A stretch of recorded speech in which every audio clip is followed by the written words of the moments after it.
success ki nalwazi, ye dil mange more. The guys were so highly charged up that they're wanting that some more bunkers should have been there and we would have got the more chaps.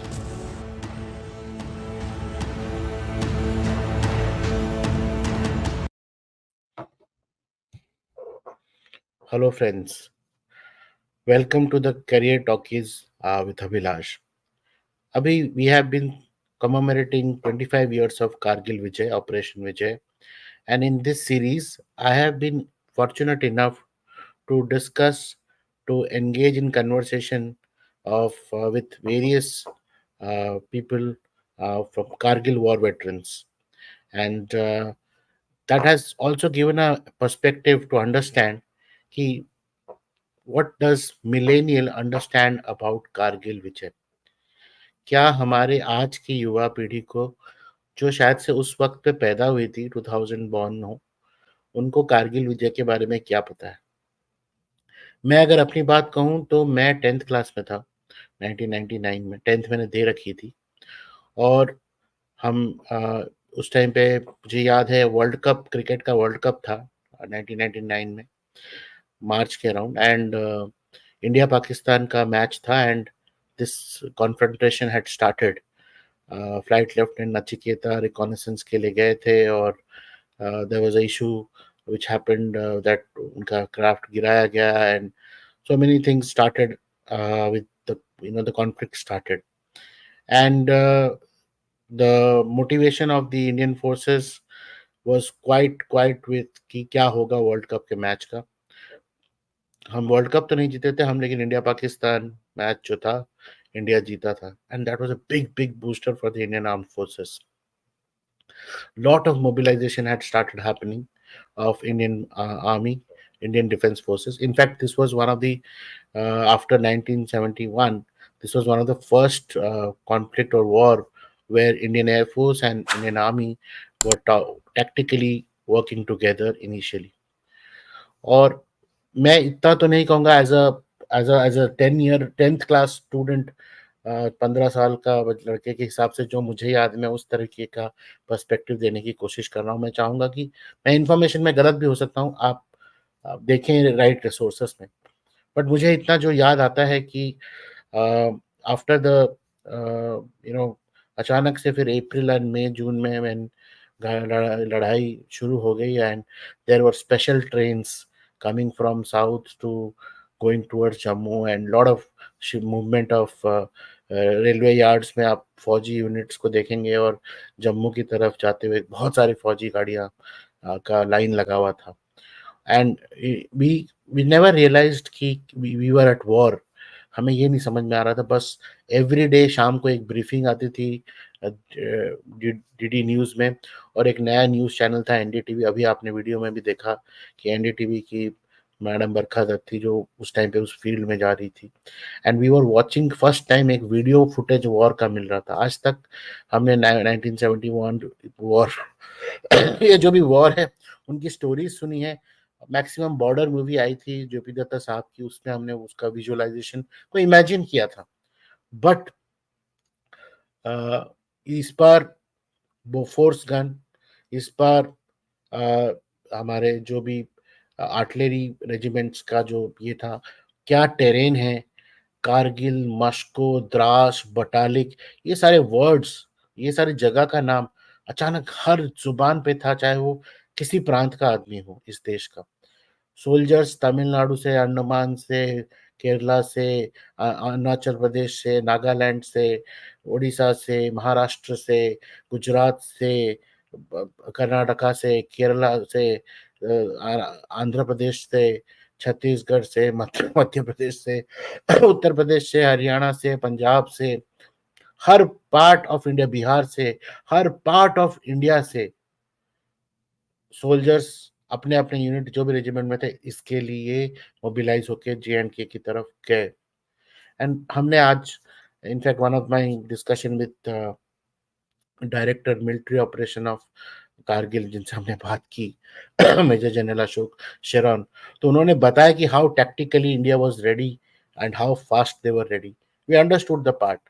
But as someone who has witnessed from the news part, ये हमें समझ में आया कि एक दिन था जुलाई का 7-8 तारीख था, हमने देखा वीडियो पे कैप्टन विक्रम बत्रा आए और उन्होंने बोला कि हम टाइगर हिल कैप्चर करने के लिए जा रहे हैं, point some 4740 was the something, and ये दिल मांगे मोर उन्होंने बोला, और अगले दिन वो वीडियो दिखाता है कि वो कैप्चर हो चुका है, but captain Vikram Batra is not there that day on July 7th and July 8th। Entire country felt that कि उनका एक बेटा चला गया, because something was going live. और वो चीज जितना हमारे हृदय को स्पर्श किया, इतने सारी शहादतें हो रही थी, bodies were coming back, every day यही न्यूज आता था, हर स्टेट में हर गांव में सिपाही आ रहे थे, people who were there at the war front, so many things were happening. But साथ में इस टाइप का न्यूज, जो न्यूज में लाइव दे रहा था, ये हमें पहली बार विटनेस करने को मिला। तो उसके बहुत सारे ग्लिम्पसेस आज मेरे साथ मेरे दिमाग में अभी भी है, जिसका मैं आपको बयान कर रहा हूँ। सो मेरा ये उत्सुकता रहा कि जब हम आज 25 साल में वो सेलिब्रेट कर रहे हैं, मैंने देखा था मेरे स्टूडेंट एरा में कि विद इन 3 मंथ्स, मतलब अगस्त सितंबर में, किताबों में कैप्टन विक्रम बत्रा, नोटबुक में कैप्टन विक्रम बत्रा के कवर के साथ ये दिल मांगे मोर के साथ नोटबुक आने लग गए थे, बॉटल्स आने लग गए थे पानी के, पेंसिल बॉक्स होता था उसमें cover, just like any superstar captain Vikram Batra, all the accessories जो बच्चा कैरी करता है स्कूल में, उसके सारे कारगिल विजय हीरोज के स्टिकर्स आ गए थे, name stickers, so many things were there, जिससे कि बच्चों को ये पता चले कि these are the real heroes. ये मार्केट में आ चुका था उस टाइम पे। और बहुत सालों तक मैंने देखा कि कैप्टन विक्रम बत्रा जी के जो नोटबुक का फ्रंट पेज कवर, वो बहुत सालों तक न्यूज लोगों के नोटबुक्स में क्लास वर्क कॉपी, हमारे टाइम पे क्लास वर्क होमवर्क ऐसे टाइप की कॉपीज होती थी, तो उसमें था। तो ये चीज़ तो मुझे समझ में आ रही थी कि देश इनको भूलने नहीं दे रहा है, और इसी तरीके से अगर आज उस टाइम का ज़माना था तो वो याद रखता था। आज जब हम ये कमेमोरेट कर रहे हैं, हम सुन रहे हैं कारगिल वॉर वेटरन्स की, गारंटी विनर अवार्ड विनर्स की, उनकी स्टोरीज, कई सारे अफसर्स, कई सारे जवान, कई सारे लोग जो इसमें इन्वॉल्व थे, जिनकी स्टोरीज शायद से अनसुनी रह गई, बातें हमें पता नहीं, आज बातें सुन रहे हैं।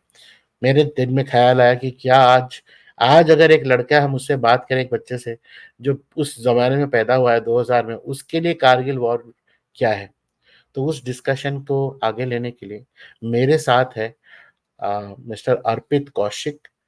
हाय अर्पित, welcome to the Career Talkies. Arpit, he's a BTech and MBA from Gautam Buddha University, Greater Noida. I must tell you one thing that कुछ कुछ लोगों के बच्चों के जो एक्टिविटीज होते हैं, फैकल्टीज को बड़ा इंस्पायर कर देती हैं।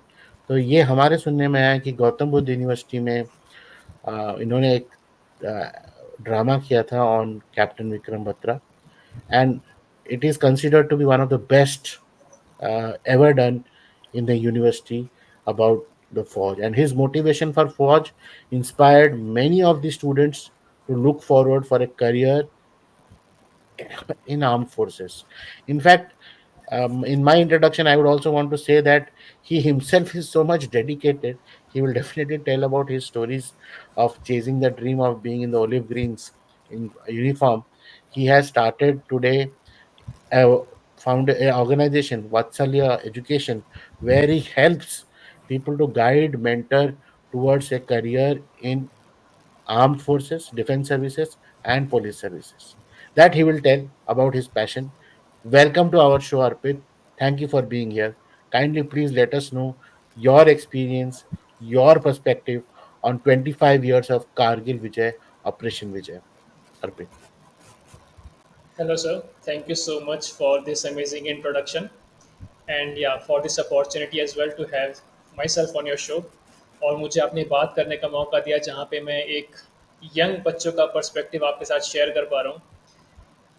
टॉकिंग अबाउट माई सेल्फ, मेरी जो बचपन रहा वो एकदम सैनिक स्कूल पंचपुरा के पूरे डिसिप्लिन में मैं पैदा हुआ। वहाँ पर मेरी स्कूलिंग वहीं से हुई, मेरे फादर वहीं पर टीचर थे। तो सिर्फ मेरी स्कूलिंग ही नहीं, मेरी पूरी अपब्रिंगिंग वहाँ पर हुई। और जैसा कि आपने बताया 1999 में आई वॉज 3 years ओल्ड बहुत ज़्यादा यंग था इन सब बातों को समझ पाने के लिए कि वॉर क्या होता है, लड़ाई क्या होती है। बट क्योंकि मेरा एक एनवायरनमेंट ऐसा था, घर में डेली न्यूज़पेपर्स आते थे, मेरे फादर के काफ़ी सारे स्टूडेंट्स हैं जो डिफेंस फोर्सेस में हैं, कुछ बच्चे थे जो उस टाइम पे वॉर में भी गए थे, तो ये न्यूज़ हमारे घर पे आ रही थी। And I precisely remember I was born on 6 May 1996, और जो कारगिल वॉर के जो फर्स्ट हमें एक वैलिड प्रूफ मिला था, that was around fifth at the night of 5th May, so 5th May और 6th May, that was the exactly time period. It was my birthday when I was 3 years old. इतने clear memories नहीं है, पर newspaper में उस time पे cuttings और वो सारी चीज़ें आती थी। तो उस टाइम से कहीं न कहीं मुझे पता था कि हाँ, कंट्री में ये सब कुछ हुआ है, ये सारी चीज़ें हैं। एंड ग्रेजुअली जैसे हम बड़े हुए, आपने कैप्टन बत्रा के बारे में बताया, ये सारी चीज़ें पर सुन के, और जो बहुत सारे वॉर हीरोज़ हमारे वहाँ पे रहे, कैप्टन मनोज पांडे थे, कैप्टन विजयन थापर थे, इन सब के बारे में जब जान के बड़े हुए, और जो एक इंस्पिरेशन थी फोर्सेस में जाने की, वो रही। उसके बाद फिर जब मैंने अपनी स्कूलिंग करी, I was recommended for Indian army and Indian navy, जो कि मेरा एक चाइल्डहुड ड्रीम था, मेरे फादर का ड्रीम था। He named me Arpit because he used to say कि तुझे तो बस कंट्री को मैंने अर्पित कर दिया है, so that was the like exact story behind my name. तो वहाँ पे मैं मेडिकल में रह गया। बहुत यंग था मैं, 17 साल का था उस टाइम पर। मतलब एक मोटिवेशन भी थी कि बहुत यंग एज में मैं वहाँ तक पहुँचा, अपना ड्रीम अचीव किया, बट एक मन में कहीं न कहीं कसक भी थी कि यार, जिस चीज़ के लिए पैदा हुआ था, जो मेरा नाम रखा गया था, मैं उसे नहीं पूरा कर पाया। बट ठीक है, मैंने ग्रेजुएशन अपनी करी, जैसा आपने बताया। कहीं न कहीं मन में कीड़ा था कि यूनिफ़ॉर्म तो पहननी है। अब ग्रेजुएशन में मैं था, 5 ईयर मेरा कोर्स था, तो जैसे आपने एक प्ले के बारे में डिस्कस किया, तो I organised a play on the life story of captain Vikram Batra. और वहाँ पे जाके जो मेरी नॉलेज थी, वो एक रिसर्च में कन्वर्ट हुई। सारी चीज़ों को मैंने इंट्रिकेटली जानना स्टार्ट किया कि एग्जैक्टली क्या हुआ था, पूरी की पूरी विजुअलाइजेशन उस चीज़ की, क्योंकि मैंने पूरा कहानी को लिखा था, बनाया था, उसका स्क्रीन पे लिखा था। मैं डायरेक्टर था and I played the role of captain Vikram Batra. And जो बात मेरे बारे में आपने बताई, आई गेस मेरे जो मैम थी, dean academics professor Shweta Anand, she recognise that talent in me, and she gave me this much opportunity to come up and perform in front of so many people. और उस प्ले को करने का purpose जो मेरा था कि यंगस्टर्स को वो सारी बातें बताना, जैसे कि अभी आपने क्वेश्चन पूछा कि what do you think about the 25 years of the Kargil war. तो क्योंकि जब मैं सिविलियन बैकग्राउंड में था, मैं एक मिलिट्री बैकग्राउंड से निकल के जब सिविलियन बैकग्राउंड में आया, आई रियलाइज़ कि यंगस्टर्स को तो कुछ पता ही नहीं कि एग्जैक्टली हुआ क्या था। मोस्टली यंगस्टर्स उस डायरेक्शन में जाना नहीं चाहते हैं, दे वांट टू डू दो सिविल जॉब्स। बट कहीं ना कहीं जब उन सबको उनके बारे में बताता हूँ, अपनी स्कूलिंग के बारे में, उन सब बातों के बारे में, दे फील मोटिवेटेड। बट क्योंकि वो एक एनवायरनमेंट नहीं है हमारे यंगस्टर्स के पास इस चीज़ों के बारे में जानने का, तो कहीं ना कहीं उनकी नॉलेज लिमिटेड है।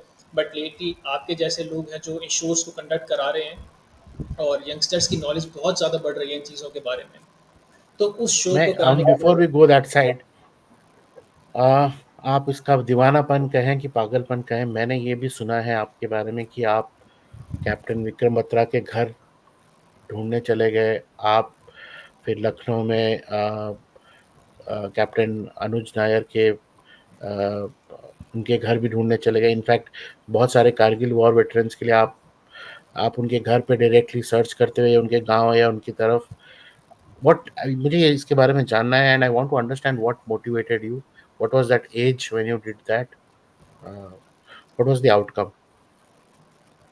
दैट इज़ ट्रू, और जो आपने वर्ड यूज़ किया, that was the right word, दीवानापन। बट एक छोटा सा रेक्टिफिकेशन, में लखनऊ गया था, that was for captain Manoj Pandey.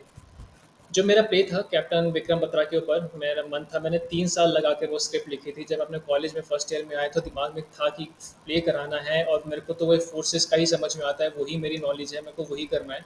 And I started working upon that script. और जब थर्ड ईयर में मैं आया, थोड़ा सीनियर हुआ, अच्छे लिंक्स बने, खुद को एस्टैब्लिश किया, तो एक फुल फ्लैश प्ले हमारी यूनिवर्सिटी में मैंने कंडक्ट कराया था। और एक बार हम लोग फिर कॉलेज के दोस्त ऐसे ही बैठे थे, एक फ्रेंड के घर से इडली सांभर आया था, हम लोग खा रहे थे, ऐसे ही घूमने का प्लान बना कि चलो कहीं घूमने चलते हैं। तो किसी ने बोला चलो हिमाचल में चलते हैं, मैक्लोडगंज। तो मैंने सर्च करा मैक्लोडगंज के आसपास और क्या जगह, then I came to know about Palampur. At that particular point of time I was working on that script. I decided कि चलो इन 6 लड़कों को लेके मैं, ये अपना घूमने के बाद एक बार मैं पालमपुर ज़रूर लेके जाऊँगा उनके घर के बाहर, और उनके घर पर पहुँचना, दैट वाज माय टारगेट। सिर्फ इतना ही मेरा टारगेट था कि उनके घर को जाके देख के आना है। तो वो दीवानापन था, वो पागलपन था कि वो रिसर्च मुझे पूरी करनी थी। और जो मेरे लिए it was like a pilgrimage, तो वहाँ पे जाके एक बार होके आना, वो मेरे लिए इट वाज काइंड ऑफ एक पिलग्रिमेज जो मैंने अपना कर लिया, पूरा हो जाता मेरा। मैं वहाँ गया अपने दोस्तों के साथ, जो कि टोटली अनकनेक्टेड बैकग्राउंड से थे मिलिट्री में, जिन्हें कोई इंटरेस्ट नहीं था। मेरे फ्रेंड ने मुझे इंसिस्ट किया, नियर पे बेल बजा and go inside and talk to his father. And I was like कि मैं कैसे बात करूँगा, he is a father who has lost his son. कैसे वो मुझे फेस करेंगे और मैं कैसे पूछूंगा उनके बेटे के बारे में। बट माई फ्रेंड सेड कि एपिक, बेल बजा। I went inside. वो मेरी लाइफ का बेस्ट एक्सपीरियंस है टिल डेट। मैं जहाँ पे भी जाता हूँ, I speak about this experience, I would like to share here also. क्योंकि मैं चाहता हूँ कि वहाँ पे जाके आई केम टू नो कि his father said this thing to me, कि पहले बहुत लोग आते थे बेटा, बट आजकल कुछ ही लोग हैं जो इन सब चीज़ों में इंटरेस्टेड हैं, जो आते हैं। कहीं ना कहीं हमारे यंगस्टर्स इन चीज़ों को भूल रहे हैं। तो उनके फादर ने फर्स्ट फ्लोर पे अंदर जाके एक बहुत ही अच्छा, यू कैन से, म्यूजियम जैसा बनाया हुआ है। वो चप्पल उतार के हम ऊपर जाते हैं, पूरा रेड कार्पेट बिछा के। And as soon as I entered that room of captain Batra, maintained by his family, specially his father, ऐसा लगा कि किसी मेडल्स और ट्रॉफीज बनाने की फैक्ट्री में आ गया हूँ। इतने मेडल्स और ट्रॉफीज मैंने अपनी लाइफ में कभी नहीं देखे थे जितने उनके पास थे। तो उनका ऑरा वहीं से एक निकल के आ रहा था। उनकी हर एक चीज़ को इतना प्रिसाइसली प्रिजर्व करके वहाँ पर रखा हुआ था। And the most important thing, the point of attraction was that Paramveer Chakra and that beret, the P cap that came with that tiranga in which he was wrapped up, जो उनका एक famous dialogue था कि तिरंगे में लिपट कर आऊँगा। तो वो सारी चीज़ें देखना मेरे लिए स्पीचलेस थी। एंड जब उनके फादर से पूरी कहानी सुनी और पूरी, जैसे वो जो एक मोमेंट था मेरी लाइफ में, talking to a father, he was the proudest father on the planet. मैं सोच रहा था कि मैं कैसे बात करूंगा, and he was so happy in telling the entire story. जो उनकी आंखें थी और जो आवाज़ थी, उसमें एक इमोशन भी था, वो इमोशनल भी थे, प्लस जो फीलिंग ऑफ प्राइड था अपने बेटे के लिए।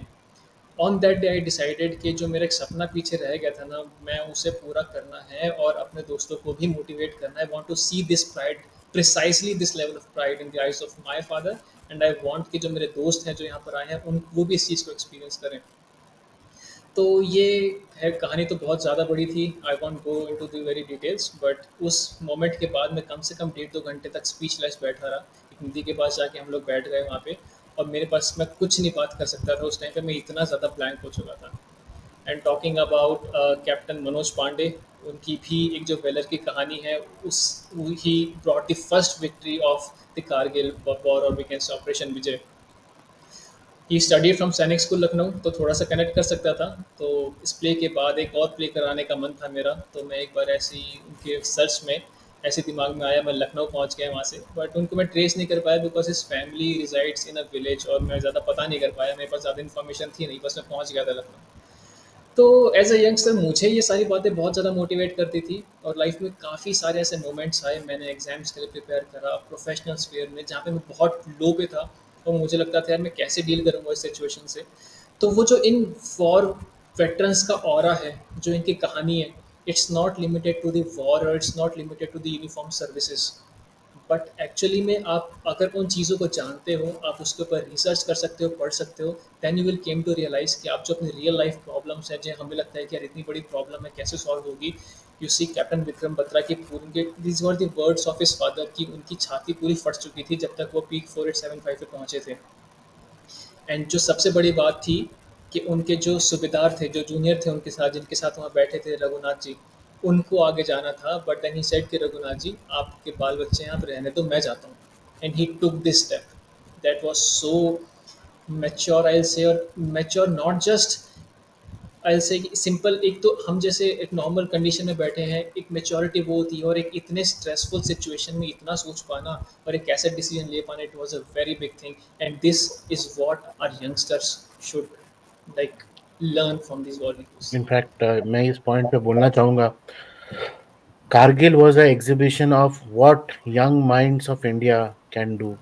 आज हम 25 साल मना रहे हैं कारगिल के वॉर के कमेमोरेशन का, but the average age of the officers who battled or who laid their lives was around 24-25 itself. हमने भगत सिंह के बारे में पढ़ा है। भगत सिंह जी ने अब 23 साल की उम्र में सर्वोच्च बलिदान दिया, देश के लिए दिया उन्होंने। उनका थिंकिंग, उनका maturity, and he has inspired many generation, even us.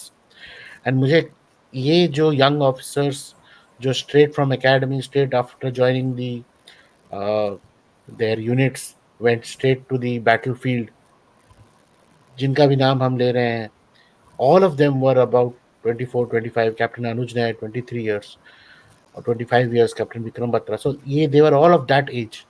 और उस यंग माइंड में आज के डेट में मैं देखता हूँ कि 25 साल का बच्चा या youth is confused about what is the next step of life, आज के दिन का क्या करेगा.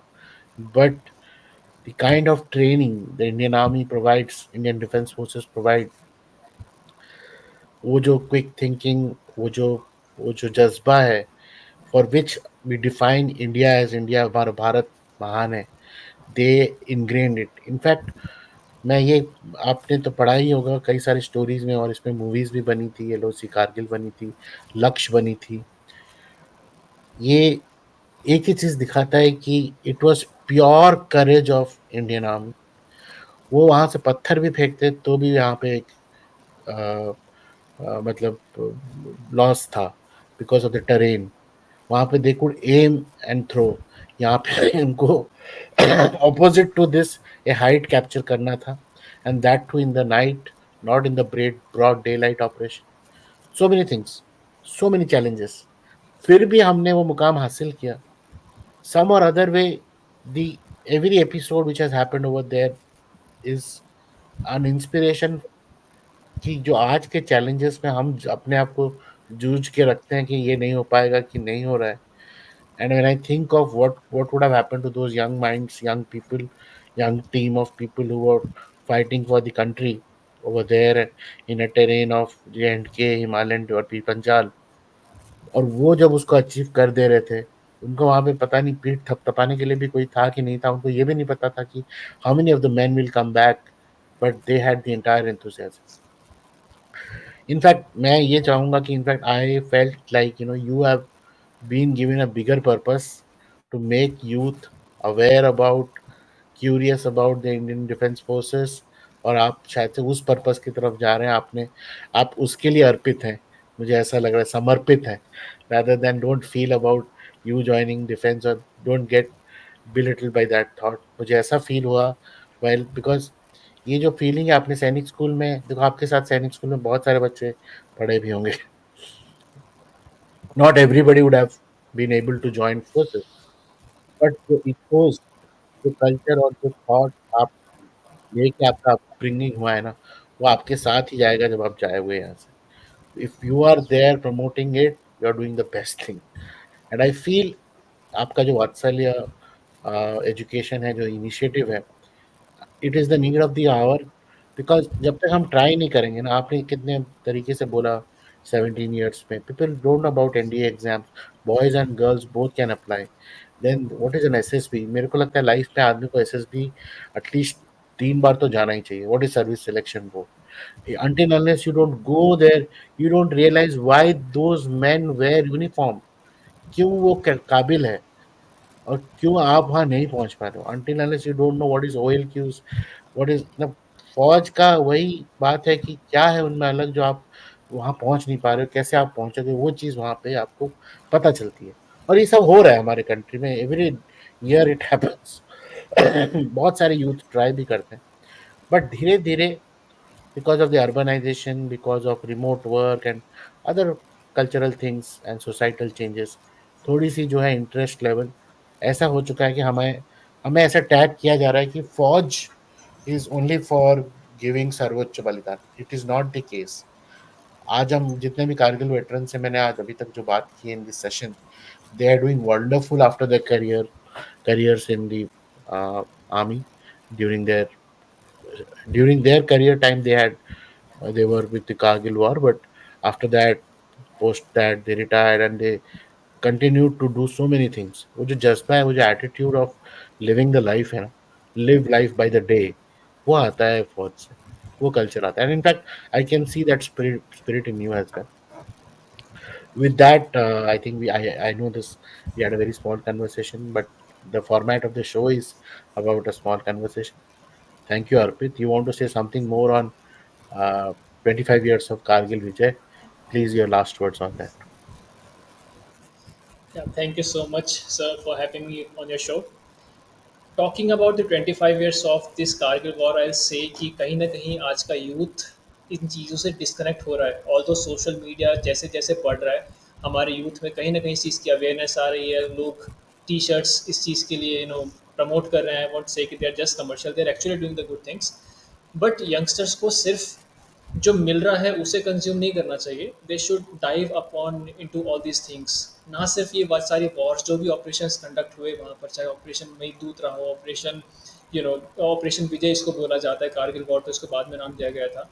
बट अगर यंगस्टर टाइम निकाल के, क्योंकि हम इतना ज़्यादा सोशल मीडिया पे चीज़ों को देख रहे हैं, अगर टाइम निकाल के we delve into all these things and we make it a point, I did this, कि एक फंड होता है भारत के वीर फंड के नाम से, जहाँ पे आप कुछ डोनेशंस दे सकते हैं, जो कि जो कि मार्टियर्स होते हैं इंडियन इंडियन आर्म फोर्सेस की, सीधा उनकी फैमिलीज को हेल्प करने के लिए वो बनाया जाता है।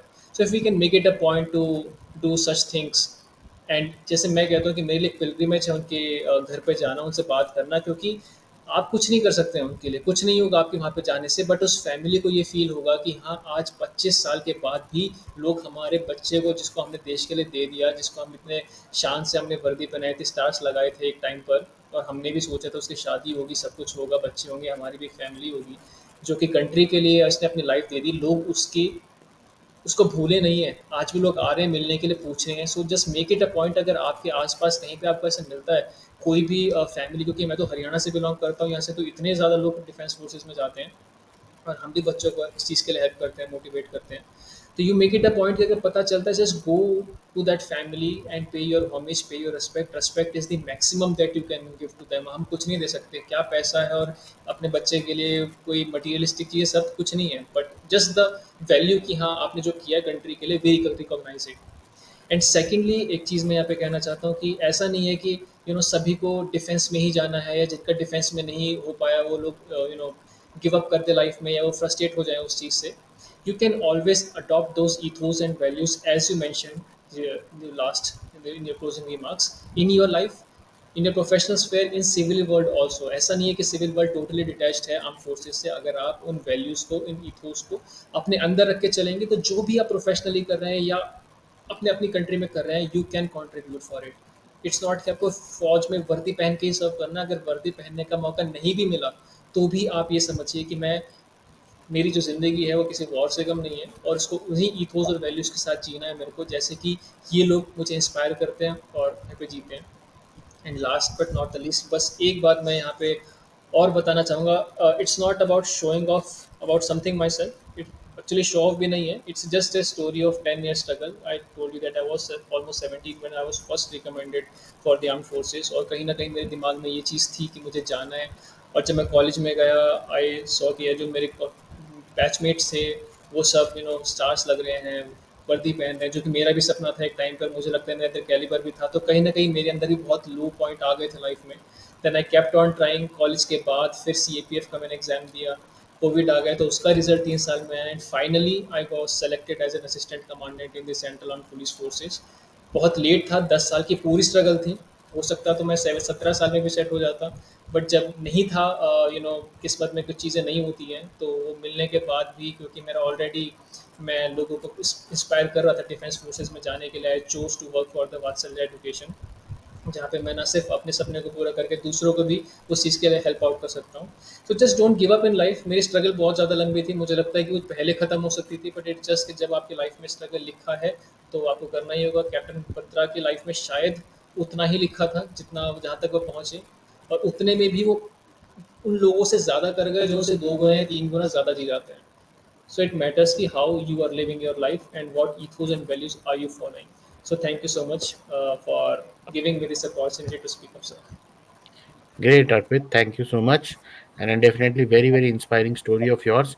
And I wish you keep on promoting more on defense forces and the ethos. And definitely it is, आप कोई भी फील्ड में रहो, कोई भी सेक्टर में रहो, as long as your mindset is great, everything is going to happen great with you. So that's the message I understand you want to share. With that, thank you for your time. And so we continue our career talkies with Abhilash with various people from different walks of life coming in the next episodes.